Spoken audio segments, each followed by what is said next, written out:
Terima kasih pemirsa, Anda masih bersama kami. Mas Kohar, sebelum kita berdiskusi, kita coba mendengarkan dulu bagaimana sebetulnya apakah benar sumpah jabatan itu bisa menuntun. Kita sudah terhubung lewat saluran telepon dengan pakar etika, Yeremias Jena. Pak Yeremias, selamat pagi. Selamat pagi, Pak Leo. Pak Yeremias, di negara Indonesia ini kita mengakui hukum. Negara Indonesia adalah negara hukum, itu diatur di dalam Undang-Undang Dasar. Dan kalau kita melihat hukum positif sering sekali dilanggar. Pertanyaannya soal etika, Pak. Bagaimana kemudian janji atau sumpah jabatan anggota Dewan ini benar-benar bisa mengikat anggota Dewan untuk mematuhinya? Apa bisa atau tidak itu sebetulnya, Pak Yeremias? Iya, sebetulnya kalau pertanyaan apa jaminan dia benar-benar mematuhi ini ya memang sulit dijawab karena logiknya kan berlapis gitu ya. Tapi kalau kita lihat di struktur sumpah itu sendiri sebetulnya memuat 4 struktur sebetulnya. Jadi yang pertama itu kita lihat disaksikan oleh alam atau Tuhan begitu. Yang kedua disaksikan publik. Yang ketiga itu ada komitmen dan yang keempat itu jaminan bagi pelayanan publik. Nah, pertanyaan itu kan menyangkut jaminan bagi pelayanan publik. Nah, jaminan bagi pelayanan publik ada atau tidak itu saya kira pertama tergantung pada integritas diri. Dan yang kedua pada prioritas dari anggota Dewan dan pejabat publik lainnya. Jadi kalau ngomong prioritas, misalnya kalau ketika orang masih memprioritaskan partainya, golongannya dan seterusnya, maka sebetulnya dia mempertaruhkan integritas diri dan dengan demikian seluruh bangun sumpah itu runtuh menurut saya. Gitu. Kalau hukum kan jelas, Pak, hukum positif itu ada ancaman pidana kalau dilanggar, kemudian orang dihukum sekian lama, sekian rupiah. Kalau etika ini bagaimana rakyat menghukum anggota Dewan kalau kemudian sumpah jabatan itu benar-benar dilanggar, Pak Yeremias? Nah ini yang persoalan kita kan di situ. Nah kita bicara mengenai nalar publik. Nah karena kita di Indonesia ini menurut saya sering dikecewakan oleh janji palsu para pejabat publik. Maka kita cenderung untuk melihat hukumannya dalam waktu singkat. Misalnya ada pejabat publik yang melanggar sumpah jabatannya, kita ingin dia dihukum sekarang. Padahal kalau dalam etika dan seluruh etika profesi, hukumannya itu kan lebih bersifat hukuman sosial. Jadi kalau Anda tidak komit hari ini, mungkin hukumannya 5 tahun lagi ketika Anda tidak terpilih. Nah masalah kita di sini adalah kan ingatan publik kita begitu pendek. Lalu berbagai hal yang ada seputarnya mengenai sogok, mengenai berbagai hal yang memudahkan orang untuk menduduki posisi publik dan seterusnya. Sehingga kita menjadi sulit untuk mengandalkan hukuman publik itu. Sehingga kalau mau ya udah selain prinsip etika harus ditegakkan, ya memang karena prinsip etika itu sudah diturunkan pada level kedua yakni etika profesi, maka hukuman dari profesi itu harus ditegakkan begitu sebelum ke ranah hukum. DPR berarti peran Badan Kehormatan begitu, Pak Yeremias? Iya, harusnya begitu dan itu harus imparsial begitu. Jadi pertimbangannya murni pertimbangan pasal-pasal dalam disiplin. Gitu. Oke, baik, kita harus berbaik sangka tentunya dengan anggota Dewan yang baru, tapi kita harus ingatkan juga sumpah jabatan ini mengikat mereka ya. Pak Yeremias Jena, terima kasih sudah bergabung dengan Editorial Media Indonesia, Pak. Selamat pagi. Ya itu pertanyaannya Mas Kohar. Dari dulu tuh saya suka berpikir, kan ketika anggota Dewan sama dengan kepala daerah berkampanye itu banyak janji yang dilontarkan. Tapi sering juga terjadi mereka tidak memenuhi janjinya. Kalau hanya sedikit yang tidak terpenuhi mungkin masih wajar. Ini semuanya tidak terpenuhi. Nah pertanyaannya adalah ketika janji-janji politik di dalam kampanye dan kemudian mereka sudah ada di DPR, ada sumpah jabatan di situ dilanggar. Kalau itu tidak melanggar hukum positif, hukumannya seperti apa? Hukumannya adalah dia tidak akan terpilih lagi. Kalau masyarakat ingat. Masyarakat mencatat. Kalau masyarakat mencatat. Begini, Leo. Kita menyaksikan hari ini kan ada 49% lebih anggota DPR yang baru. Nah, boleh jadi dari 49% itu lebih dari separuhnya dia terpilih karena publik ingin melihat sesuatu yang fresh. Perubahan begitu ya? Perubahan. Atau publik mungkin menilai bahwa mereka-mereka yang layak diganti itu karena memang tidak perform. Atau bahkan diantaranya adalah mengingkari sumpah tadi itu. Makanya sebetulnya hukuman yang paling jelas adalah hukuman politik. Dia akan ditagih. Nah, masyarakat akan juga melihat setiap anggota dewan ini melakukan reses. Mereka bisa menagih janji ketika masa reses. Yang dalam 1 tahun bisa sampai 3-4 kali. Dalam masa reses mereka turun biasanya. Nah, dalam masa reses kan harus turun ke daerah pemilihan masing-masing. Pada titik itu, pada saat itulah masyarakat bisa bertatap muka langsung, bisa mengkritisi, bisa menagih janji seperti apa sumpahnya. Nah, salah satu yang tadi kita bahas ketika kita membahas tentang berita, tentang headline, itu adalah evaluasi total. Itu kan konteksnya juga adalah bagaimana menanamkan kepercayaan publik. Kepercayaan publik itu akan bisa diraih apabila antara sumpah dan kinerja itu paralel, sama, otentik gitu. Apa yang dikatakan itu yang dilakukan. Apa yang dikatakan itu yang dilakukan. Jadi ketika orang menjadi anggota dewan, maka dia disumpah untuk lebih mementingkan kepentingan luas, kepentingan bangsa, kepentingan rakyat, kepentingan ideologi kebangsaan kita Pancasila, dibanding dengan kepentingan sendiri, apalagi kepentingan kelompok. Kalaupun ada kepentingan kelompok, itu adalah dalam rangka kepentingan bangsa, strategi untuk kepentingan memajukan bangsa.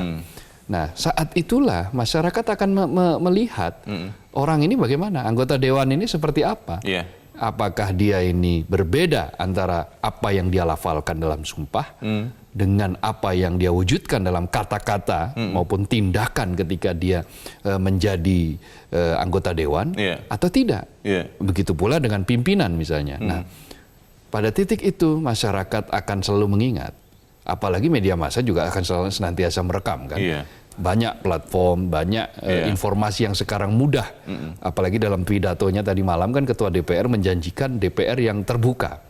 DPR yang menjadikan Senayan atau gedung DPR sebagai rumah rakyat.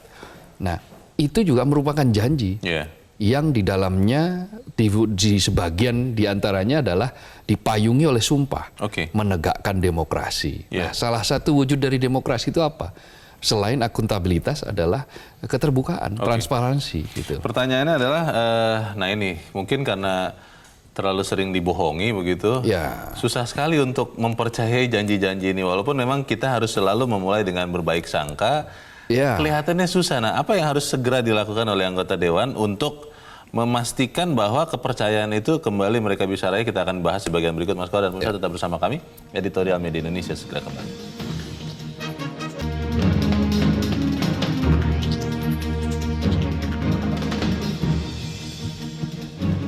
Terima kasih pemirsa, Anda masih bersama kami. Mas Koar, sebelum kita cari tahu apa yang harus dilakukan anggota dewan, kita akan mendengarkan dulu pendapat dari pemirsa Metro TV. Kita sudah terhubung dengan Pak Ihwan di Jember, Jawa Timur. Pak Ihwan, selamat pagi Pak. Selamat pagi Bang Leo dan Bang Abdul Kohar. Selamat pagi, silakan Pak Ihwan, pendapat Anda Pak. Orang lama dan sisanya orang baru. Rupanya ini ada balance of power. Bagaimana mereka saling tarik menarik. Maka berdasarkan pada itu, maka mereka harus peka terhadap problem yang sekarang ini sophisticated gitulah ya.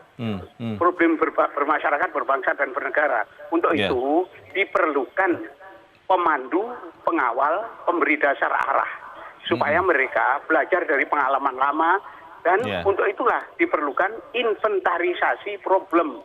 Yang kedua, identifikasi problem. Yang ketiga, alternatif solusi. Untuk itulah pimpinan DPR dan MPR itu harus berbuat seperti itu. Sehingga kerjanya itu terkonsep, konseptual, sistematik, operasionalistik, skala prioritas, dan antisipasif. Nah, mereka supaya tidak terjebak dengan masalah yang tidak prinsip. Like dislike, prejudice, negative interpretation, kemudian ditambah lagi dogmatik, eksklusif, ekstrim dalam satu kelompok mengkelompok.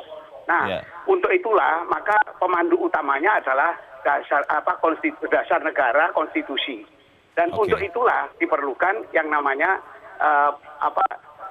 pemberi dasar arah dan pemecah problem, alternatif solusi itu dapat dipecahkan melalui Pancasila UUD 45, dan ingat bahwa mereka harus berbuat konsekuen, konsisten, komitmen supaya tidak terjebak dengan munafikisasi, kafirisasi, fasekisasi, zolimisasi, dan sirikisasi. Insya Allah mereka selamat. Dan ingat, sistem politik, sistem hukum, dan sistem ekonomi yang sekarang kita hadapi ini harus dijadikan mitra dialog, sarana kritik, dan kontrol. Baik, terima kasih Pak Iwan di Jember, Jawa Timur. Selamat pagi Pak. Di belakang Pak Iwan ada Pak Edward di Curup, Bengkulu. Pak Edward, selamat pagi Pak.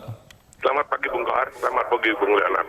Selamat pagi, silakan Pak. Yang pertama, kita harus menyadari harapan bangsa Indonesia dengan adanya tenaga-tenaga muda ini agar menambah trust masyarakat kepada Dewan Legislatif ini yang telah selama ini trustnya sudah sampai pada titik yang terendah.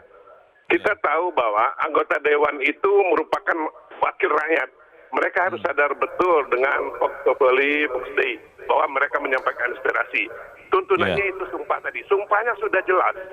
Di samping itu, mereka harus sadar mereka itu adalah orang-orang yang terhormat. Presiden saja tidak dipanggil presiden yang terhormat, Bapak yang terhormat. Tapi mereka adalah anggota yang terhormat. Tolong jaga kehormatan ini. Jangan sampai kehormatan mereka nanti menjadi cercaan bagi bangsa. Yang kedua, yang ketiga ingin saya sampaikan. Bahwa ini fungsi partai sangat jelas untuk mengarahkan mereka. Mereka jangan sampai mereka terjebak dengan kepentingan partai yang sifatnya kepentingan sesaat. Mereka utamakanlah kalau sudah masuk jadi anggota Dewan Perwakilan Rakyat, berarti mereka mewakili rakyat. Kepentingan bangsa yang utamakan. Tunjukkan integritasnya, bukan nasionalismenya. Jangan lagi berpikir, nah ini yang kadang membebani ini adalah partai. Saya bukan menguji, saya salut Nasdem yang telah memberikan arahan kawalan kepada anggota-anggota Dewan ini, memberikan bekal bahwa mereka jangan melakukan hal-hal yang tercela. Mereka lakukan hal-hal yang semuanya untuk kepentingan bangsa. Bahkan diri mereka untuk bangsa Indonesia. Kerjalah sepenuhnya Indonesia agar apa yang terjadi pada masa-masa sebelumnya itu tidak terjadi lagi pada periode kita sudah tinggal landas. Ya, terima kasih Pak Edward di Curup, Bengkulu. Di belakang Pak Edward ada Pak Bambang Saptono di Surakarta, Jawa Tengah. Pak Bambang, selamat pagi Pak. Ya, selamat pagi Metro TV, selamat pagi Indonesia. Silakan Pak. Sumpah jabatan jadi penuntun langkah. Kami menilai Mas, bahwa materi sumpah jabatan DPR kemarin sangatlah hambar atau biasa-biasa saja. Harusnya Mas, ada poin yang benar-benar greget atau sakral. Jadi begini, pelantikan anggota DPR periode 2019-2024 ini harusnya dijadikan momentum untuk memperbaiki citra DPR yang melekat sebagai lembaga terkorup. Kemudian ditambahkan bahwa korupsi adalah kejahatan luar biasa. Nah, oleh karenanya dalam pengambilan sumpah anggota DPR kemarin Mas, harusnya ada poin-poin khusus atau utama yang kurang lebih redaksionalnya adalah saya bersumpah sebagai anggota DPR tidak akan melakukan tindakan kejahatan korupsi. Dan apabila saya terbukti melakukan korupsi, maka saya rela atau ikhlas untuk dihukum mati atau dimiskinkan. Nah ini, itu mestinya harus diangkat di dalam sumpah anggota DPR. Nah karena sumpah tersebut sudah dilaksanakan, maka usulan kami tersebut bisa dijadikan fakta integritas yang harusnya ditandatangani oleh seluruh anggota DPR. Kemudian Mas, ini kan ada tambahan kaitannya dengan fakta integritas yang saya maksud adalah terkait dengan terorisme atau radikalisme ini sebagai kejahatan luar biasa. Terus kemudian juga terkait narkoba. Lah oleh karenanya itu juga poin-poin tersebut bisa dicantumkan dalam fakta integritas yang harus ditandatangani sekarang ini. Terima kasih. Baik, terima kasih Pak Bambang Saptono di Surakarta, Jawa Tengah. Di belakang Pak Bambang ada Pak Rifanto di Gorontalo. Pak Rifanto, selamat pagi. Selamat pagi Bang Leo, selamat pagi Bang Fat. Assalamualaikum. Waalaikumsalam. Selamat pagi Pak Rifanto. Bagaimana Pak pendapat Anda Pak terkait dengan sumpah jabatan ini Pak Rifanto? Baik, terima kasih. Jadi sumpah ini kan selain disaksikan oleh masyarakat, disaksikan pula oleh Tuhan Yang Maha Esa. Karena kita menjunjung ada kitab suci gitu loh. Berarti kalau kita membohongi rakyat, mengkhianati apa yang telah kita sampaikan ketika kampanye, berarti kita sama halnya berbohong kepada Tuhan begitu. Jadi tolong kepada para wakil rakyat yang telah dipilih dan telah dilantik, harusnya menjalankan apa yang menjadi tanggung jawab begitu. Lembaga DPR adalah lembaga yang terhormat. Jangan dijadikan sebagai tempat tidur. Jangan hanya kita jalan-jalan ke luar negeri asik-asik bersama keluarga tanpa harus melupakan rakyat begitu. Karena masih banyak rakyat yang membutuhkan. Halo? Baik, terima kasih Pak Rifanto di Gorontalo. Selamat pagi Pak. Rakyat kelihatannya pemirsa ini, Mas Kohar, mau berbaik sangka. Tetapi memang banyak yang kemudian gemas seperti tadi Pak Bambang Saptono mengatakan harusnya sih sumpahnya lebih konkret. Kurang lebih begitu ya. Kalau saya melakukan korupsi maka saya rela dihukum mati atau sebagainya. Nah, bagaimana kita memastikan kalau sumpah jabatan ini bisa jadi penuntun langkah? Jadi begini, ciri dari sebuah bangsa yang beradab itu salah satunya ialah dia menjunjung tinggi etika. Semakin tinggi peradaban sebuah bangsa, elitnya, elit politiknya akan semakin meletakkan etika itu pada posisi yang sangat tinggi. Bahkan dia melampaui atau beyond the law, melampaui hukum, melampaui aturan. Artinya selama aturan itu belum ada, tetapi kalau secara etika itu misalnya dia terasa ini kayaknya salah, maka dia akan tinggalkan itu. Kendati misalnya belum ada aturan, maka pada titik itu berarti bangsa itu sudah mencapai peradaban yang sangat tinggi. Begitu pula yang diharapkan dengan para negarawan ini. Kalau dia ingin menjadi negarawan ya, politikus di Senayan lah ya paling tidak. Maka dia harus meletakkan etika itu pada posisi yang sangat tinggi terhormat. Nah, pengikat etika itu kan salah satu diantaranya adalah sumpah. Ketika dia mengatakan sumpah, maka kan banyak sekali cerita-cerita legenda di Indonesia yang hidup di Indonesia. Sumpah Palapanya Gajah Mada, Sumpah Pemuda, yang monumen-monumen sumpah yang akhirnya ternyata bisa mengikat satu sama lain, bisa mempersatukan. Itu kan menggerakkan, artinya sumpah menjadi energi yang menggerakkan, sebagai energi yang menjaga masing-masing pribadi. Nah, ketika seiring berjalannya waktu, ketika sumpah itu sering dilanggar, maka kepercayaan akan hilang. Citra akan buruk. Parlemen kan yang kita saksikan hari-hari ini kan citranya buruk karena apa? Karena banyak yang melanggar sumpah. Gitu kali ya. Korupsi lah minimal begitu ya. Apapun ya, satu korupsi, dua mungkin malas, ketika sidang-sidang, lalu ketiga melahirkan produk legislasi yang tidak berkualitas atau tidak prioritas, gitu kan? Jadi mencoba untuk menarget, membikin yang sebanyak-banyaknya, tetapi ternyata tidak tercapai juga. Ada yang mengatakan begini Mas War, kalau selama ini sering sumpah jabatan, termasuk sumpah jabatan anggota dewan ini dilanggar, memang harus ada alternatif. Ada yang mungkin karena sudah putus asa begitu mengatakan sumpahnya sumpah pocong saja katanya. Supaya kemudian kalau pelanggaran itu terjadi maka langsung saat itu juga, seketika itu juga ada efek kepada anggota dewan. Kita tidak mengatakan begitu kan? Tentu saja tidak, karena toh kita juga tidak tahu efeknya sumpah pocong apa. Kita juga tidak tahu. Banyak hal-hal yang di luar dimensi-dimensi yang semestinya ya menurut saya tidak perlu ada. Kita juga tidak perlu mengada-ada. Sumpah itu sebagai trigger saja sebetulnya. Apa yang harus dilakukan oleh anggota dewan dalam waktu sangat dekat untuk memastikan bahwa mereka ini sudah on the right track loh. Kita akan bahas di bagian berikut. Mas Kohar dan Musa tetap bersama kami. Editorial Media Indonesia segera kembali.